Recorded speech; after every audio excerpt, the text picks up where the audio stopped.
the ministry. Ano yung topic natin? Ano yung theme natin for the year? Embracing the extraordinary. Gusto niyo ba yon? Kasi ganito po yun no? Meron ka bang experience na yung isang bagay na ginagawa mo? Dabog ng dabog ka. Pero kailangan mong gawin? Parang nagbumungko ka? Bakit ganun minsan?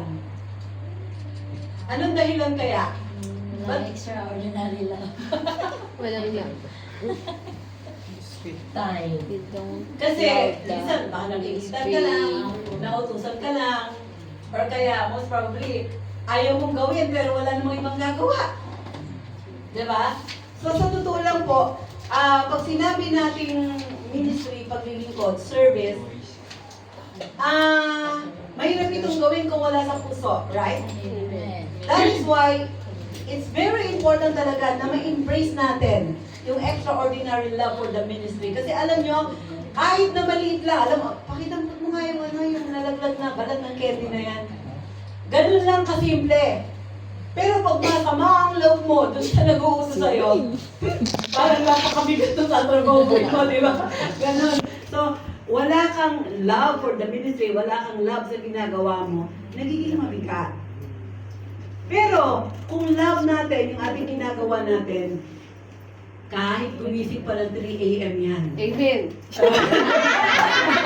Diba? Relate much. Love cooking, di ba? Relate. Full power Kahit pa din. magbiyahe pa ng 3 oras yan. Amen. Diba? Kasi, tingnan mo, kung labo yung ginagawa mo, kung for example, labo talaga na umattend ng linggo, dahil alam mo, pagsambahin sa Lord. Sunday pa lang nakaredy rin sa susutin mo. Alam mo na kung sino ka sasakay. Saturday nga, sabi ko nga. Meaning, talagang pinagpeparahan natin para talagang magaan sa atin, ano? Pero kung yung parang, linggo na naman, ano na naman sa suit ko, magsusubo na naman, oh God. Pero, praise God, wala naman tayong ganun experience. Tama po? Amen. Amen.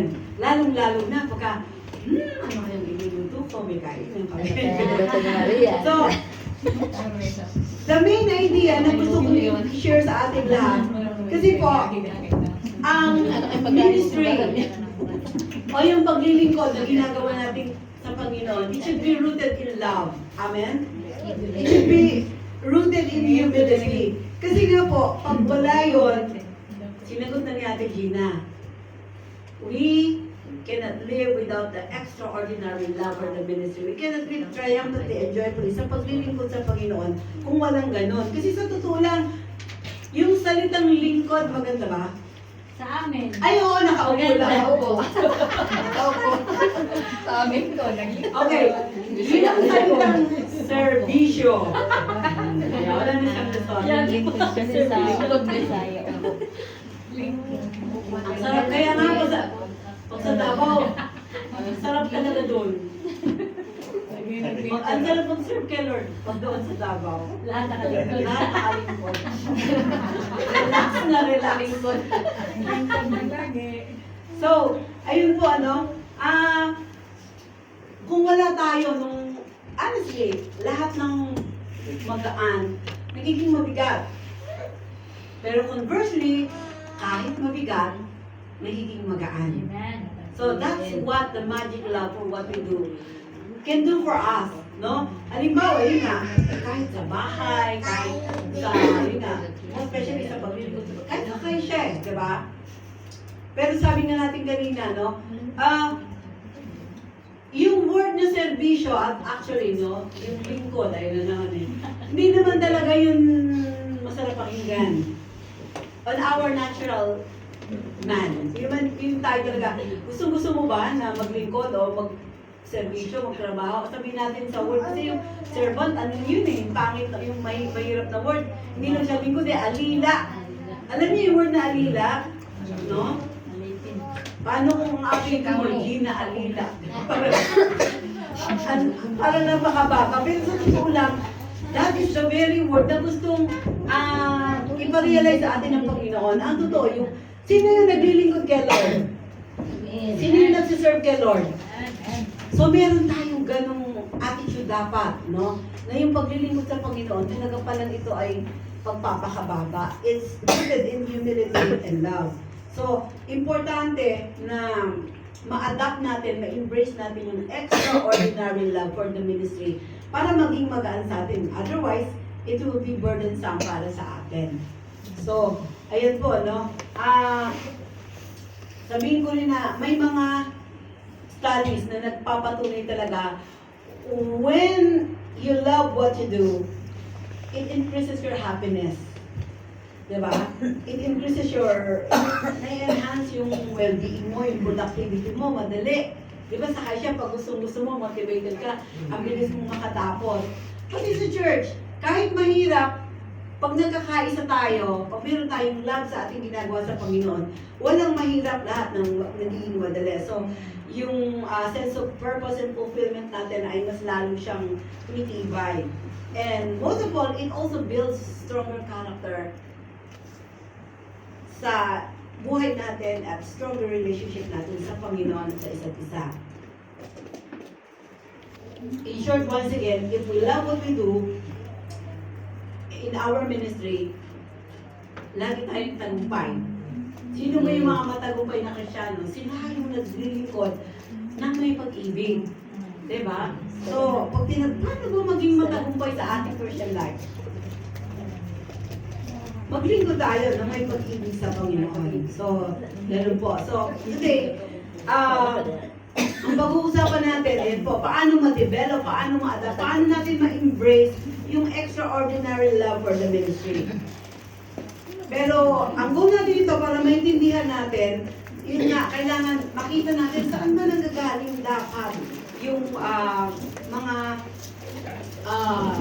yung mga ano ba yan? Mga katotohanan na kailangan natin panindigan patungkol sa paglilingkod sa Panginoon. So once again, the spirit of love and unity should be the driving force behind the ministry that we do. Okay, so number 1, pag-aralan natin yung pillar of the ministry. Pakibuklat nyo nga po yung 1 Corinthians chapter 12. Kasi yung verse natin kanina sa verse 21, ito yung mga sinasabi niya sa simula. Tingnan po ninyo. Yung verse 21 ay pinaka-conclusion niya. Pero pagdating sa point na to, kailangan tingnan muna natin yung ano ba yung mga sinasabi ng salita ng Diyos tungkol diyan. Okay? Basahin nga po natin. Now, no certain spirit of gifts, brethren, I do not want to be run. You know that your Gentiles carry away these dumb idols, however they left. Therefore, I make known to you that no one speaking by the Spirit of God calls Jesus first, and no one can say that Jesus is Lord except by the Holy Spirit. There are diversities of gifts, but the same Spirit. There are differences in ministries, but the same Lord. And there are diversities of abilities, but it is the same God who works all in all. So una, maunawaan po natin yung, pag sinabi natin, ano ba yung pillar ng ministry? Ano ba yung sandigan, parang poste? Ano ba yung, saan ba nakasalig dapat yung mga ginagawa natin paglilingkod kay Lord, no? Yung ating pag-awit kay Lord, yung ating kahit pagbasa lang ng bulletin, paglagay ng ating mga yung mga standard natin, lahat ng ministry na ginagawa natin kay Lord, saan ba dapat ito nakatayo? So, naisip ko lang po yan, no? Yung word na pillar, para maunawaan natin mabuti. Tingnan niyo yung picture, anong napapansin niyo?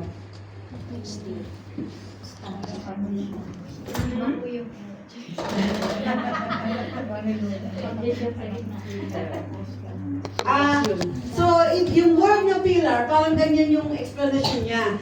Meron dalawang letter L yon. Pinatungan ko lang siya ng dalawang pillar, no? Dalawang poste na parang siya yung nakagitna sa word na pillar.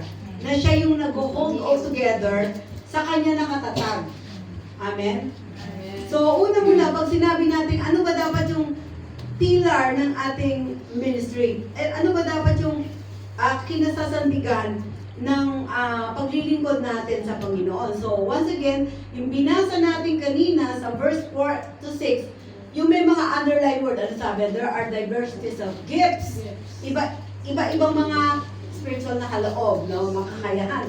Hindi lahat pastor, yung iba, masyadong masalita, dapat lagi nandito sa harapan. Meron namang iba, nakaupo lang, tahimik lang, pero hindi ibig sabihin, mas magaling ito kaysa sa nandun. Lahat ito ay iba-ibang gifts, pero isa lang ang nagbibigay. Same Spirit. Iba-ibang ministry, di ba? Yung mga ministry na kinabibilangan natin, kung sabihin mo, usher ka, treasurer ka, pastor ka, Sunday school teacher ka, evangelist ka, music ministry, whatever. Iba-ibang mga ginagawa. Pero, isa lang ang ating Panginoon. That is the Lord. And number 6, verse 6, there are diversities of activities. But it is the same God who works all in all. So kung pansinin niyo po yung underlined word sa uli, Spirit, Lord, and God. It speaks about the Trinity. We believe in the Trinity, right? We believe that there is only one true God, eternally existing in three persons, Father, Son, and the Holy Spirit. They are one, but manifesting in three persons. Meron bang mas mahalaga ba yung God the Father? Mas mahalaga ba yung God the Holy Spirit? O mas mahalaga si Jesus? No! Lahat sila ay pantay-pantay. May kanya-kanya silang function at placement sa Trinity. Ikaw at ako, if we are the body of Christ, halimbawa, maaaring sabihin na natin, in this local body, baka dito kami nilagay sa bandang ulo.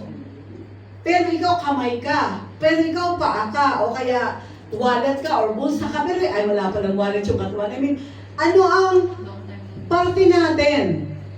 Hindi ibig sabihin kung kami yung kitang-kita na part ng body, kami yung pinakamahalaga. Eh paano kung atay ka? Diba, hindi ka nakikita. Pero anong trabaho ng atay sa katawan? Sumasala ng lahat. Nako, sino kayang atay dito? Sumasala ng cholesterol. Hindi siya nakikita pero ang trabaho niya. Abdo ka. Pwede rin, ang liit lang, parang minsan sasabihin ko sa'yo, ilanay ka na dyan, sa gitna lang. Napakahalaga ng ministry mo. Look at yourself, kapatid.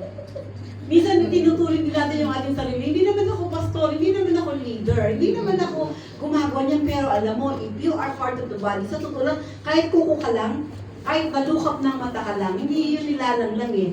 Pag tinignan natin dito talaga, kapatid, yung ministry na ginagawa mo, kasing importante ng ministry na ginagawa ko. So, walang hierarchy sa ministry. Minsan kasi niliisip natin, hindi. Sila lang yan. Hindi po ganun. If you are part of the body of Christ, we are all equally important.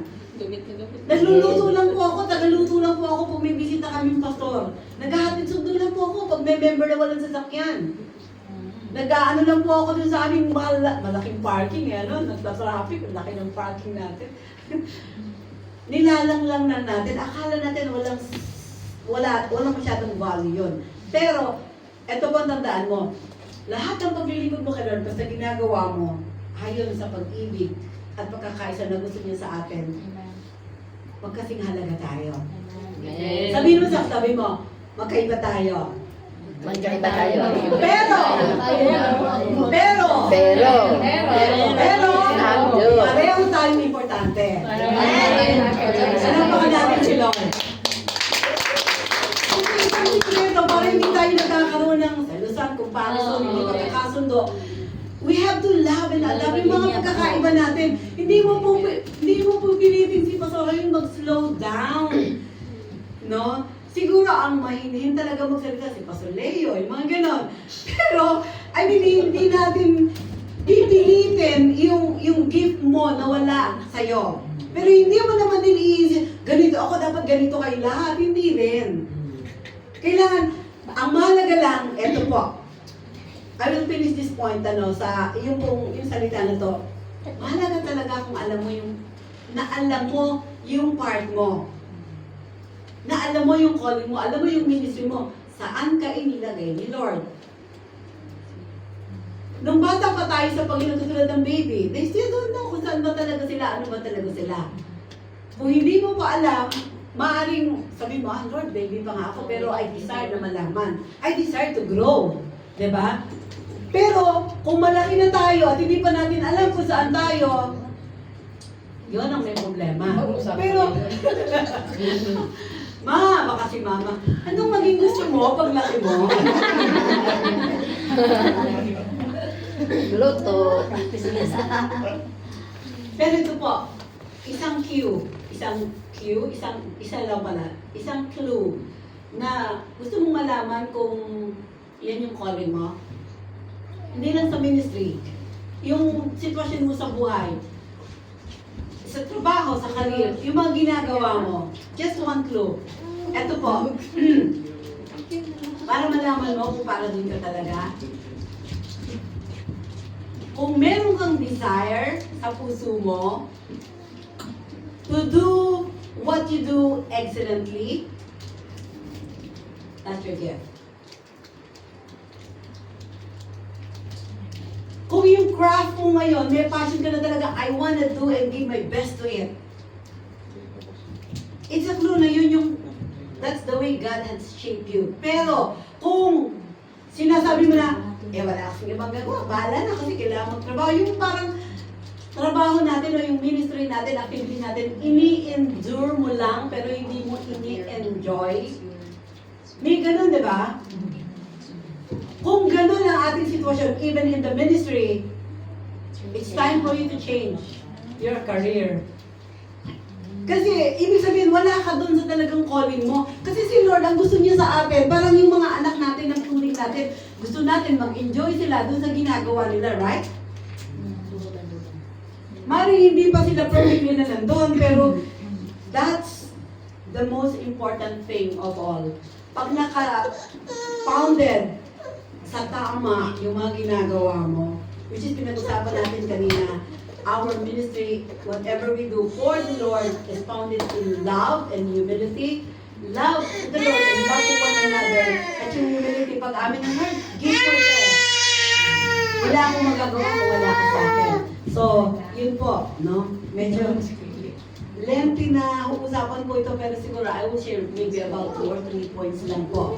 So, ayan ano, yung verse kanina na binasa natin, sa verse 1, sabi po dito, now, concerning spiritual gifts, sabi ni Paul sa mga taga-Corinthians, I do not want you to be, hello, I do not want you to be, ano yung ignorant? Ignorant lang, Nakakita ka na ba ng isang tao na gumagawa dun sa bagay na ginagawa niya, pero yung ginagawa niya napaka-ignorante niya? Hindi tama. Hindi yun. Tama. Diba?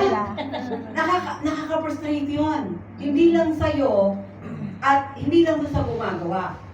Hindi ganun yung design ng Panginoon sa atin.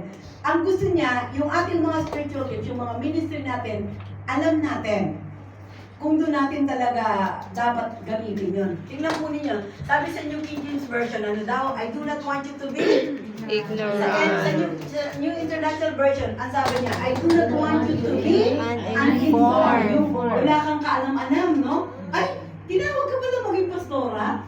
Hindi mo ba alam? And then, sa New Living Translation, I don't want you to misunderstand.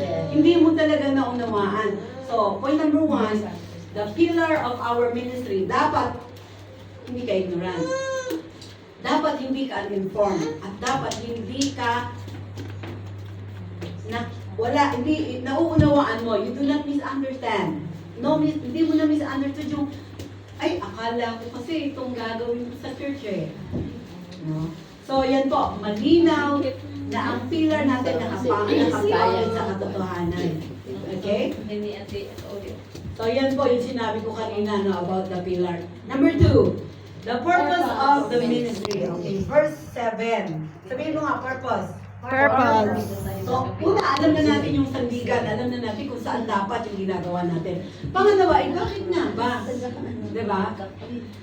Para saan ba yun? Ay, syempre, para makita nila na magandang boses ko. Ganun ba? Ay, iba pala. Ano ba ang purpose? Ano ba ang purpose kung bakit ganyan yung calling mo? Ganun ba talaga? Hindi kasi para makita nila. Marami ako magbigay kasi mayaman ako. Marami ako pila. Ganun ba? Or kasi, ako, pag ganyan, sa akin na yan, kasi magaling ako dyan. No? Pwede sa simula, motivating factor natin talaga na i-share natin. Pero sa totoo lang, what is the purpose of your service?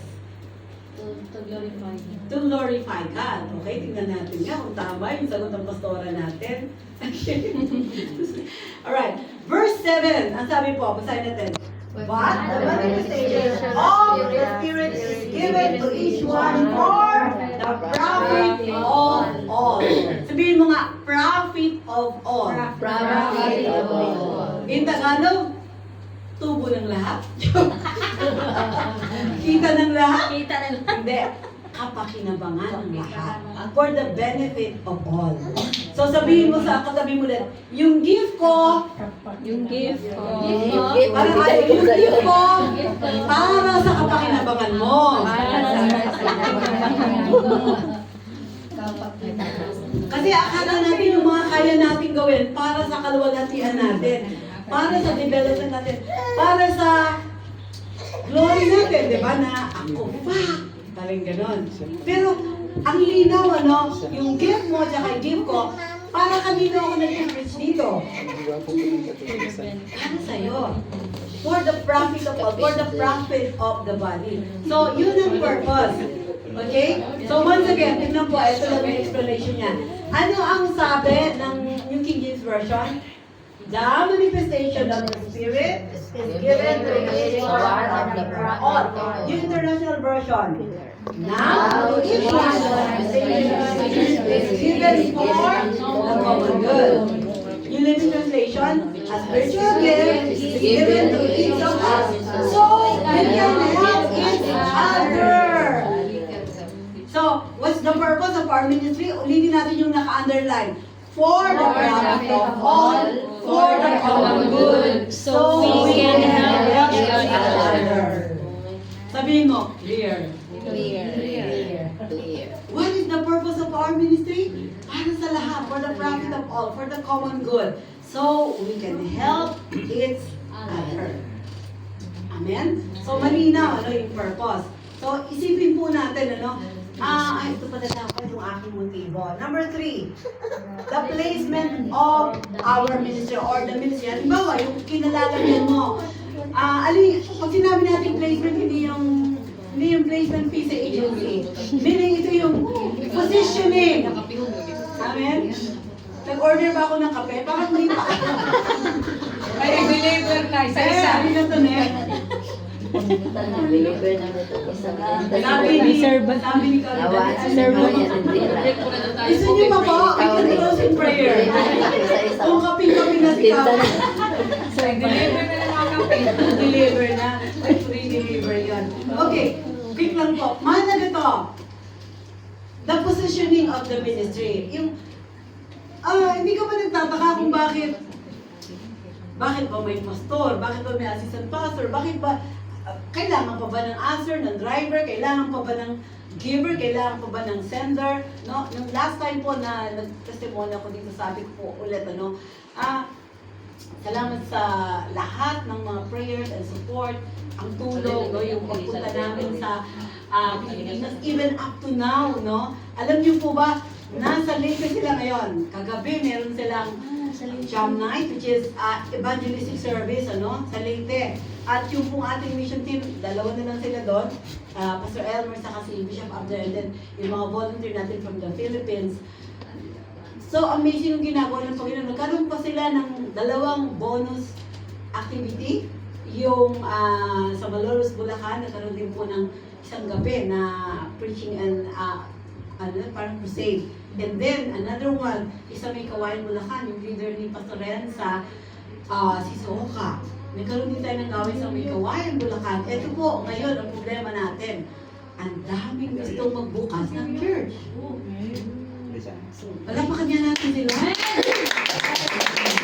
What can we do? Are you willing to be assigned sa Surigao? Sa Leyte? Sa Bohol? Saan mo gusto? Kasi sa totoo lang, ang sabi talaga ng Panginoon, ang dami yung mga aarin, pero kundi ang magagawa. Ang problema talaga, kung kundi yung willing na humayo at mag-sacrifice. Pero sa totoo lang, kaya ko lang po nabanggit yun, ano, sasabihin mo, ay, hindi naman kasi ako dyan tinawag. Pero, do we exactly know kung ikaw, kasi sa Romans chapter 15, nakalagay doon, ano, paano sila makakarinig kung walang nangangaral, di ba? Paano namang mangangaral kung walang magsisend? Paano namang magsisend kung walang magsusupport? Paano namang makakasupport kung walang nananalangin? Yung additional ka na lang po yun. Pero lahat na yon mahalaga. Maring, sa totoo lang po, ang view na nakikita namin, lalong-lalo na pagdating financially, ang laking tulong ng mga ministry sa Japan. Because we all know, di ba, kung anong kalagayan sa Pilipinas. So, yun nga, hindi ka man namin makasama dun sa mission, pero yung panalangin mo, yung suporta mo, yung tulong mo, pabangon mo, pamilya, pastora, pamasahe, pastora, pambigay. Nararamdaman namin na kasama namin kayo. No? Kaya, salamat sa Panginoon, iba-iba yung placement natin sa ministry, pero tandaan niyo po, lahat ng ito, napakahalaga. And magandang pag-aralan ito kasi kailangan maunawaan natin para masaya tayo sa lahat ng ginagawa natin. Okay. Verses 8 to 11. Shall we read?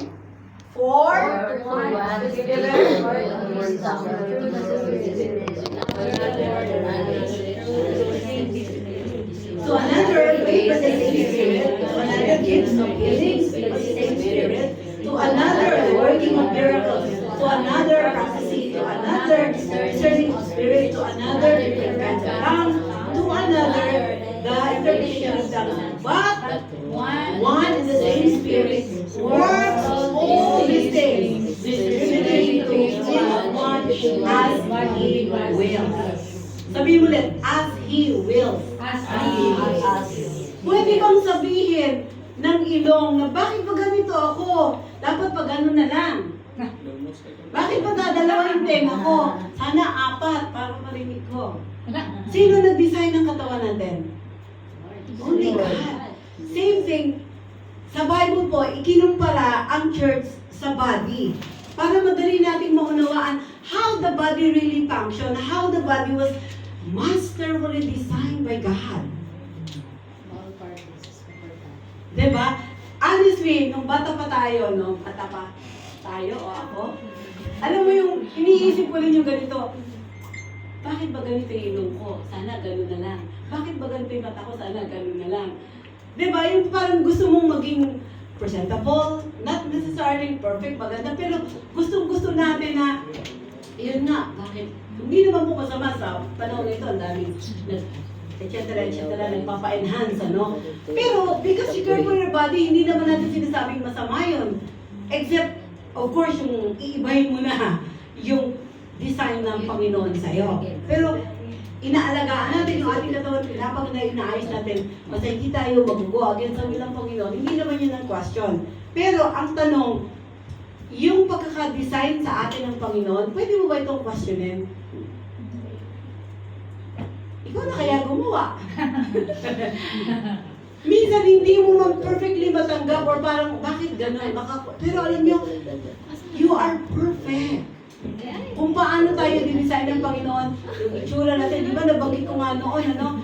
Kala ko, ang problema lang ng mga Asian, pagpapa-enhance ng ilong. Pero nung nagpunta ako ng Europe, ang problema pala ng iba, pagpatapos ng ilong. Di ba? Sobra Yeah, may ganon. Na parang, ang nipis, hinahangin na. Joke niya. Wala naman. Sobrang. Pero, may purpose ang Lord eh. Yung kanyang pagkaka-design sa atin, yun ang perfect will niya. Sabihin mo ulit, as He wills. As He wills. Ayon sa kanyang kalooban. Ayan po, ano, kung gusto natin pag-aralan yung mga different kinds of gifts, nakita natin yung binasa natin, verses 8 to 11, pero ang dami pa po. Sa Romans chapter 12, Ephesians chapter 4, and 1 Corinthians 12:28. Kasi kailangan alam natin kung saan sa mga ito. No, but I think magkakaroon tayo minsan ng pag-aaral patungkol dyan na kung saan kayo nilagay ng Panginoon. Ano yung pagkatawag niya sa iyo. So, iba-iba, pero lahat importante. Kailangan lang ma-determine natin yung ibinigay sa atin ng Panginoon. Okay, ano ang sabi sa New King James Version? Distributing to each one as He will. New International Version. He distributes the rich one. And New Living Translation says, He "We alone decide which gift each person should have." So once again, ano po yung mga underlined phrases dyan? As He wills, as He determines, He alone decides. Sabi mo, yes, Lord. Yes, Lord. Ano man ang design sa'yo ng Panginoon, ano man yung calling niya sa'yo, ano man yung gift niya sa'yo, meron po akong tanong eh.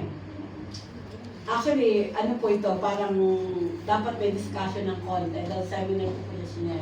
Sa palagay ninyo, ano ang pinakamahalagang gift? Sige nga, 1 minute, sabi mo sa katabi mo. Ano yung mahalagang spiritual gift yung pinag-usapan natin kanina? Sa palagay mo, ano yung mahalagang gift?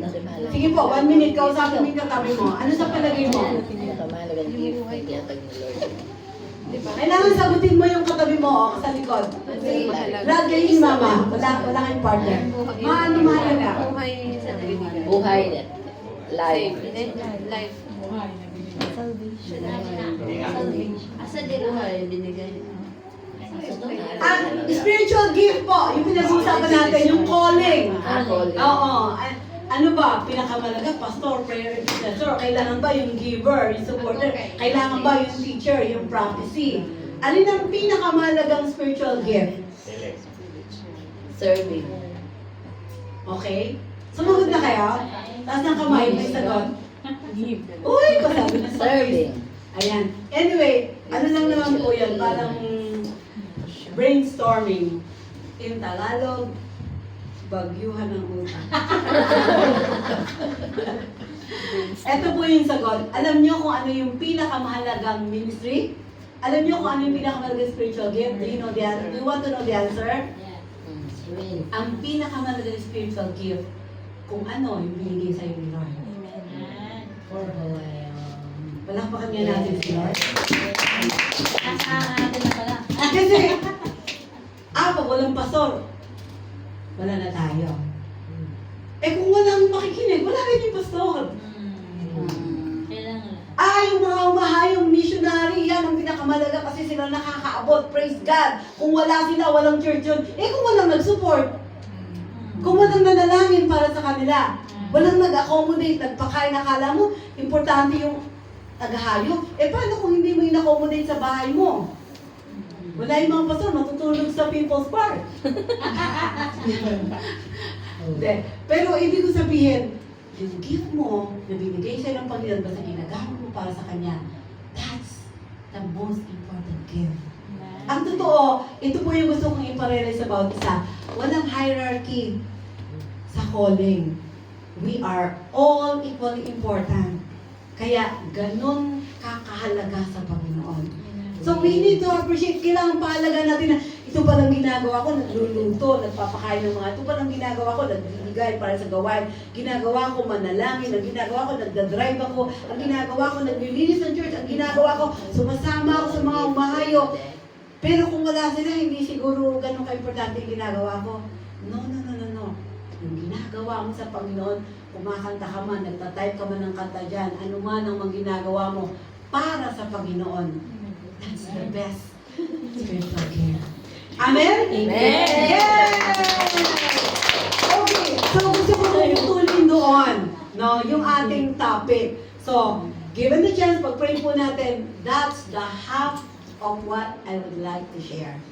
Pero, yun po, sa susunod, abangan natin yung karugtong. Are you excited? So, what are those three? Kalahati pa lang pala yun. To be continue, okay? So, ano yun? Kailan kayo? Kailan ang next? Next. Salamat, pinalik yung tanong sa akin. 3, 5, 6, may tatlo. Okay, gusto nyo? Next Sunday. Yes. Pwede. Alright. Oh, that's a surprise! See you next Sunday! Do you want to hear the three remaining points? Amen. Okay, ano po yung nauna? The pillar of our ministry. Number 2, the purpose of our ministry. And number 3, the placement in our ministry, or the positioning. So, ang pillar, alam natin, dapat founded in unity and love para lagi kang malakas, lagi kang inspired. Hindi ka nagdadabog, hindi ka nagmumuko kasi you love what you do for the Lord. Kahit ano man yun. The purpose, ano yung purpose? Para sa iyo at para sa Kanya. Para saan yung gift mo? Para sa iyo. Para saan yung gift ko? Para sa Para sa inyo, di ba? So sa totoo lang, if we have that kind of thinking, puso sa lahat ng ginagawa natin, hindi po mahirap maglingkod sa Panginoon. And most of all, syempre, yung position mo, yung calling mo, yung gift mo, that's the best and that's the most important thing. Amen? Amen. Amen po tayo. Thank you, Jesus. Thank you, Lord.